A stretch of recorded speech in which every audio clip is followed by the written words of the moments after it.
Hello everyone and welcome back to UGC NET mentor. I hope you all are doing well. Guys, आज हमारी class number 12 है for UGC net paper 1। जो यहाँ पर हम आपको प्रीमियम क्लासेस की जो सीरीज चल रही है उसकी क्लास नंबर 12 है आज। और इससे पहले हम ऑलरेडी 11 क्लासेस कर चुके हैं और हमने इन 11 क्लासेस में यूनिट 1 जो है आपका टीचिंग एप्टीट्यूड उसको हमने डिस्कस किया था। और इसके अलावा हमने ऑलरेडी रिसर्च एप्टीट्यूड की एक क्लास कर ली है। मैं आपको दिखा देता हूँ। ये वाली क्लास जो है class number 11 that was for research aptitude. और इसमें हमने डिस्कस किया था meaning of research, types of research, characteristics of research. तो काफी इंपॉर्टेंट वीडियो लेक्चर है। तो इसका लिंक मैं इसी वीडियो के डिस्क्रिप्शन बॉक्स में दे दूंगा, वहां पे जाके आप इस क्लास को देख सकते हैं। एंड गाइज, आज की क्लास में डिस्कस करेंगे हम positivism and post positivistic approach to research. काफी इंपॉर्टेंट टॉपिक है और यहाँ से जो क्वेश्चन है एग्जाम में काफी बार बन चुके हैं। तो चलिए स्टार्ट करते हैं फटाफट से। And guys, one more thing, मैं इस चैनल पे आपको यूजीसी नेट से रिलेटेड सारी अपडेट देता रहता हूँ। और साथ ही किसी गवर्नमेंट कॉलेज या किसी गवर्नमेंट यूनिवर्सिटी में असिस्टेंट प्रोफेसर या एसोसिएट प्रोफेसर की वैकेंसी निकलती है तो उससे रिलेटेड अपडेट भी मैं आपको यहाँ पे देता रहता हूँ। सो गाइज, मेक श्योर आप इस चैनल को सब्सक्राइब कर लें, साथ ही बेल आइकन प्रेस कर दें ताकि अपकमिंग वीडियोज का नोटिफिकेशन आप लोगों को मिलता रहे। चलिए स्टार्ट करते हैं फटाफट से और आज का टॉपिक कवर करते हैं, that is positivism and post positivistic approach to research. Okay, so let's understand first of all what is positivism approach to research. सबसे पहले हम लोग पॉजिटिविज्म को समझ लेते हैं कि होता क्या है ये, देन उसके बाद हम इसको डिटेल में और आगे समझेंगे। So positivism is a philosophical theory that states that genuine knowledge is exclusively derived from the experience of natural phenomena and their properties and relation। तो यहाँ पर पॉजिटिविज्म में बोला गया है कि आप अपने एक्सपीरियंस, जिस चीज को आप एक्सपीरियंस करते हो वो चीजें ट्रू होती हैं, और अगर आप किसी चीज को एक्सपीरियंस नहीं कर पाते हो तो वो चीजें ट्रू नहीं होती हैं। तो यहाँ पर एक्सपीरियंस की बात की गई है, मतलब आपने उस चीज को फील किया हो। Thus information derived from sensory experience as interpreted through reason and logic. यहाँ पर रीजन एंड लॉजिक के बेस पे भी जो भी चीज आपने एक्सपीरियंस करी है उसका एक लॉजिक रीजन होना चाहिए जिसको आप वेरीफाई कर सको, जिसको आप बाद में प्रूव कर सको, उसी को हम यहाँ पर मानेंगे।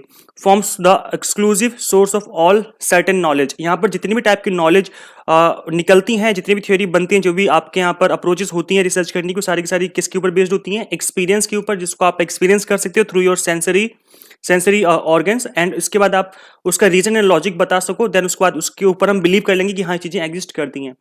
Positivism therefore holds that all genuine knowledge is a posteriori knowledge. अब यहाँ पर पेस्टोरियरी नॉलेज क्या होती है इसको समझ लेते हैं। A posteriori knowledge derived from experience as opposed to a priori knowledge. तो यहाँ पर जितनी भी ऐसी नॉलेज जो कि एक्सपीरियंस से ड्रॉ की गई है उसको बोलते हैं हम posteriori knowledge। ओके, एंड अब प्रायरी नॉलेज क्या होती है? Is that which is independent from experience, जिसको आप एक्सपीरियंस नहीं कर सकते हो और फिर भी वो चीजें ट्रू हैं या नहीं है, जो भी हैं उसको हम बोलते हैं priori knowledge. Okay, so guys, I think सबको समझ में आ गया होगा कि पॉजिटिविज्म क्या होता है। इसको मैं और इजी लैंग्वेज में आगे एग्जांपल लेके समझाऊंगा। अभी मैं और एक एग्जांपल ले लूंगा तो और अच्छे समझ में आ जाएगा। सो आप यहाँ पर देखते रहो इसको आगे। ओके, नाउ वेरीफाइड डेटा यानी कि positive fact received from the sense are known as empirical evidence. Thus positivism is based on empiricism. मतलब डेटा के ऊपर बेस्ड होता है जिसको आप वेरीफाई कर सको, ऐसा डेटा जिसको आप वेरीफाई कर सको, चेक कर सको बाद में कि क्या ये चीज ट्रू है जो रिसर्च की गई है। इसको क्या बोलते हैं हम लोग? Based on empirical evidence. Okay, so यहाँ पर बेस्ड ऑन इंपेरिसिज्म के ऊपर ये बेस्ड होती है positivism. Positivism also holds that society like the physical world operates according to general laws। जैसे हमारी सोसाइटी है ये वैसे ही काम करती है जैसे कि जनरल लॉज बनते हैं, लाइक जैसे नेचर काम करता है, जैसे नेचुरल थिंग होती है। लाइक ग्रेविटी है तो कोई सामान हम नीचे गिराएंगे तो वो हमारी अर्थ उसको अट्रैक्ट करेगी, मतलब ग्रेविटी होती है वहां पर। तो जैसे यहाँ पे लॉ काम कर रहा है ऐसे ही सोसाइटी भी काम करती है, उसके भी कुछ ना कुछ लॉ होते हैं जो कि इनको ऑपरेट करते हैं। Introspective and intuitive knowledge is rejected as are metaphysics and theology because metaphysical and theological claims cannot be verified by sense experience।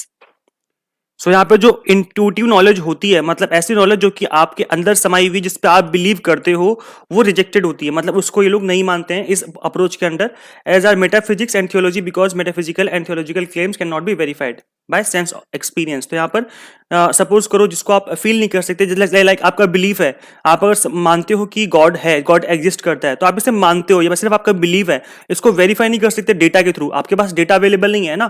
तो यहाँ पर जो चीजें आप इंट्यूटिव नॉलेज जो आप बिलीव करते हो, जो आप मानते हो अपनी अंतरात्मा से, उसको हम रिजेक्ट करते हैं क्योंकि यहाँ पर डेटा अवेलेबल नहीं होता है। मतलब कंप्लीट रीजनिंग के ऊपर बेस्ड है, जिसको आप वेरीफाई कर सको, जिसको आप डेटा के थ्रू प्रूव कर सको, वही यहाँ पर माना जाता है, बाकी चीजें यहाँ पर रिजेक्ट कर दी जाती हैं। तो पॉजिटिविज्म के अंदर डेटा की बात की जाती है, पॉजिटिव फैक्ट की बात की जाती है जो कि यहाँ पर अवेलेबल होने जरूरी है, जिसको आप वेरीफाई कर सको। Okay, now positivism is an epistemological position that holds that the goal of knowledge is simply to describe the phenomena that we experience। तो यहाँ पर epistemological एक वर्ड का यूज किया गया है गाइज, ये इंपॉर्टेंट वर्ड है क्योंकि इसके ऊपर क्वेश्चन बन चुका है पहले। तो जो epistemological है इसके अंदर क्या बात की गई है इसको भी समझ लेते हैं हम लोग। पहले यहाँ पर समझ लेते हैं कि जो पॉजिटिविज्म है वो is an epistemological position है, holds that the goal of knowledge is simply to describe the phenomena that we experience। मतलब जो भी हमने एक्सपीरियंस किया है उसको आप डिस्क्राइब कर सको। और आपसे आप डिस्क्राइब कब कर पाओगे, जब आपके पास डेटा अवेलेबल होगा, बिकॉज आपको उसको वेरीफाई भी करना है, उसको प्रूव करना है लॉजिकल रीजनिंग के थ्रू। ठीक है, तो यहाँ पर ये जरूरी है। अब यहाँ पर एपिस्टेमोलॉजिकल क्या होता है इसको समझ लेते हैं। What is epistemology? So epistemology is the philosophy of knowledge. It seeks to answer the question that is knowledge. What is knowledge? यहाँ पर एपिस्टेमोलॉजी का मतलब क्या होता है कि नॉलेज का पता लगाना कि नॉलेज क्या है। How is knowledge acquired? Knowledge कैसे गेन की जाती है, कैसे हम नॉलेज को समझ सकते हैं। मतलब कोई नई चीज है जो अभी तक हमें नहीं पता है, उसको कैसे हम समझा जा सकता है, उससे कैसे चीजें जो हैं वो नॉलेज को किस तरीके से समझा जा सकता है, इसी को हम एपिस्टेमोलॉजी कहते हैं। Epistemologists are philosophers who are interested in questions such as whether it is possible to have knowledge, what kind of knowledge there is, and how people came to know things. तो knowledge किस type की है जो हमें समझनी है, और जो चीजें हैं वो किस तरीके से समझ में आती हैं, इसी को बोलते हैं हम एपिस्टेमोलॉजी। सपोज करो एक एग्जांपल ले लेते हैं, कोई एक लॉ है जो हमें अभी तक नहीं पता है, तो उस लॉ को पता करने का तरीका क्या है। लाइक हम कोई डेटा कलेक्ट करते हैं, उसको वेरीफाई करेंगे, या जो भी तरीके हैं उस तरीके को, उस नॉलेज को समझने के लिए जो प्रोसेस है, जो चीज है, उसको क्या बोलते हैं हम लोग? एपिस्टेमोलॉजी। तो नॉलेज को समझना, नॉलेज को आइडेंटिफाई करना, उसको समझना ही एपिस्टेमोलॉजी होता है। Okay now what is post positivism approach to research? अब यहाँ पर पोस्ट पॉजिटिविज्म का मतलब क्या है कि जो पॉजिटिविज्म ईरा के बाद की बात की गई है। पॉजिटिविज्म इज एन ईरा, एक टाइम था ऐसा जहां पर हम ओनली रीजनिंग वाली चीजों को ही मानते थे कि वो होती हैं, बाकी चीजों को नहीं मानते थे। तो एक ईरा था, उसके बाद पोस्ट पॉजिटिविज्म ईरा आया, जिसके अंदर ये बात की गई है कि भाई अगर डेटा अवेलेबल है तो ठीक है, उसको हम वेरीफाई कर सकते हैं और वो चीजें सही हैं। अगर डेटा अवेलेबल नहीं है तो वहां पर एक पॉसिबिलिटी होती है कि क्या पता वो चीज हो, हम उसे रिजेक्ट नहीं करते। पोस्ट पॉजिटिविज्म के अंदर बस इतना ही सा डिफरेंस है पॉजिटिविज्म से, कि पॉजिटिविज्म के अंदर डेटा की बात की गई है कि भाई जिसका क्वांटिटेटिव डेटा अवेलेबल होगा, जिसको हम वेरीफाई कर सकते हैं, वही रिसर्च है हमारी, वही नॉलेज है। और पोस्ट पॉजिटिविज्म के अंदर बोला गया है कि भाई डेटा अवेलेबल है तब तो ठीक है, उसको तो हम वेरीफाई करेंगे ही, जब डेटा अवेलेबल है तो वो नॉलेज होगी। और अगर डेटा अवेलेबल नहीं है तो भी हम एक बिलीफ रखते हैं कि शायद may be there is a possibility कि क्या वो चीज ट्रू हो। ठीक है, तो यहाँ पर हम बिलीव भी फॉलो करते हैं, एट द सेम टाइम हम डेटा भी फॉलो करते हैं। दोनों चीजों की बात की गई है यहाँ पर। सो पोस्ट पॉजिटिविज्म और post empiricism is a meta-theoretical stance that critiques and amends positivism। मतलब पॉजिटिविज्म को अमेंडमेंट करने की, मतलब उसको एडिट करने की बात की गई है। Post positivist argue that theories, hypothesis, background knowledge and values of the researcher can influence what is observe. तो यहाँ पर क्या है कि बैकग्राउंड जो है knowledge, background knowledge and values of the researcher, जितने भी रिसर्चर उनकी जो बैकग्राउंड नॉलेज है वो उनके ऑब्जर्व करने की जो पावर है उसको इन्फ्लुएंस कर सकती है। While positivist emphasize quantitative method, post positivist consider both quantitative and qualitative methods to be valid approach. तो यहाँ पर मैंने जैसा कि आपको बताया था कि पोस्ट पॉजिटिविस्ट के अंदर क्या होता है कि यहाँ पर डेटा भी क्वांटिटेटिव की भी बात की गई है, क्वालिटेटिव की बात की गई, दोनों चीजों की बात की गई है। Positivists believe that scientists are responsible for putting aside their biases and beliefs and seeing the world as it really is।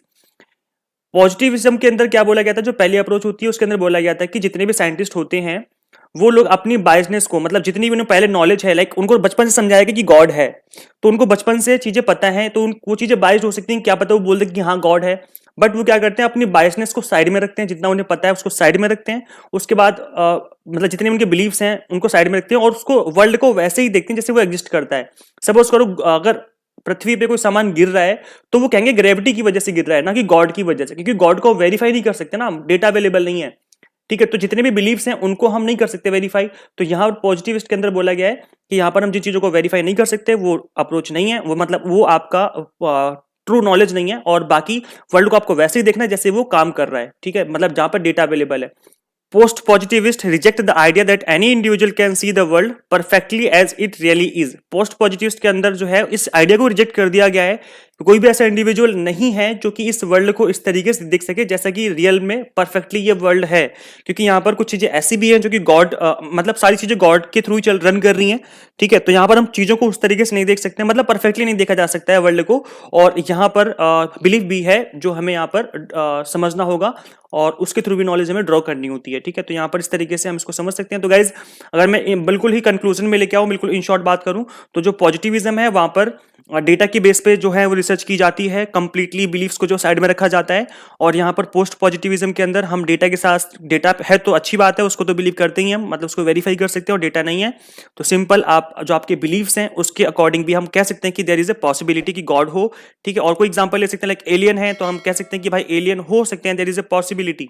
तो अगर हम ऐसा बोलते हैं इसका मतलब पोस्ट पॉजिटिविज्म की बात कर रहे हैं। और अगर हम कहते हैं कि एलियन हो ही नहीं सकते बिकॉज डेटा अवेलेबल नहीं है, तो इसका मतलब हम पॉजिटिविज्म की बात कर रहे हैं। तो इस तरीके से दोनों जो रिसर्च की अप्रोच है वो काम करती है। आई थिंक सबको समझ में आ गया होगा, मैंने बहुत ईजी लैंग्वेज में समझा दिया है, एग्जाम्पल भी ले दिए हैं।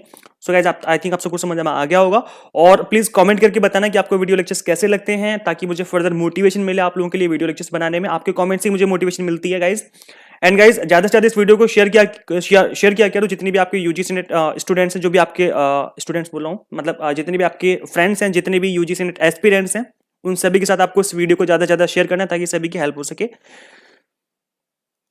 एंड गाइस कोई डाउट रहता है, आप लोगों का कुछ पूछना होता है, तो आप लोग प्लीज नीचे कमेंट किया करो वीडियो सेक्शन में, तो मैं आपको वहां पे रिप्लाई करके आपकी हेल्प कर दूंगा। सो गाइज लेना okay. So guys how to qualify UGC NET in first attempt. So in order to score good marks you need to do target based study. Target based study से क्या मतलब है कि जो आपके सिलेबस में mention है टॉपिक, उन टॉपिक को आपको अच्छे से डिटेल में पढ़ना है, डिटेल में करना है। जैसे हमने अभी डिस्कस किया है वीडियोस में, तो मैंने यूनिट वाइज कंप्लीट नोट्स आपके लिए प्रिपेयर किए हैं। पेपर 1 की बात कर रहा हूं मैं। पेपर 1 में आपके कंप्लीट नोट्स जो हैं वो यूनिट वाइज हर एक टॉपिक को हमने कवर किया है। यूनिट वाइज इंपॉर्टेंट एमसीक्यूज भी हैं, प्लस प्रीवियस ईयर के पेपर है with solution. So this is complete bundle for paper 1। और एंड गाइस इन नोट्स के रिगार्डिंग आप मुझसे इस गिवन नंबर पे व्हाट्सएप पे कॉल के थ्रू बात कर सकते हैं। अगर मैं कॉल पिक ना करूं तो प्लीज आप मुझे व्हाट्सएप कर देना, क्योंकि कई बार क्या होता है मैं बिजी होता हूं तो मैं कॉल पिक नहीं कर पाता, तो आप मुझे व्हाट्सएप कर दिया करो, जैसे मैं फ्री होता हूं मैं उसका रिप्लाई कर दूंगा।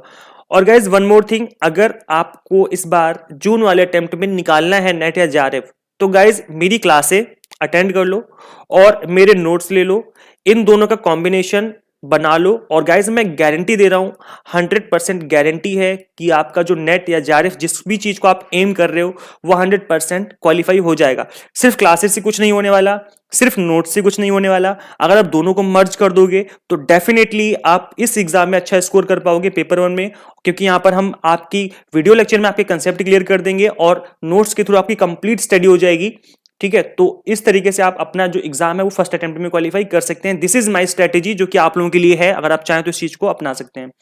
So guys, finally thank you for watching this video. Share this video with all UGC NET aspirants. Subscribe for UGC updates and assistant professor job updates. So guys, video कैसे लगी आप लोग मुझे जरूर बताना, और आप लोगों का जो फीडबैक होता है मेरे लिए बहुत इंपॉर्टेंट होता है, बहुत ही वैल्यूएबल होता है। आप लोगों के फीडबैक से ही मुझे फर्दर मोटिवेशन मिलती है वीडियोस बनाने में।